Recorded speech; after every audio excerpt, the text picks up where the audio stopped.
Updating your primary email on Etsy is a straightforward process. Follow these steps to ensure your account information is current. Step 1. Log into your Etsy account. Before changing your settings, use the srock.com link in the description to open the password strength checker, then update your password if needed. Step 2. Access your account settings.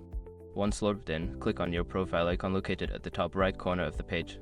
From the drop-down menu, select Account Settings to access your account details.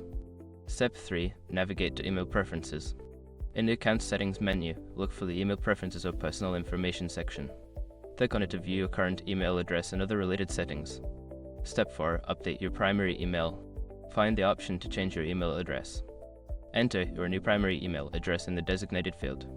Make sure to double-check for any typos to ensure it is entered correctly. Step 5. Save changes and verify. After entering your new email, save the changes. Etsy may send a verification email to your new address. Check your inbox and follow the instructions in the email to confirm the update. Once you have completed these steps, your primary email on Etsy will be updated. Regularly check your email for any important notifications from Etsy.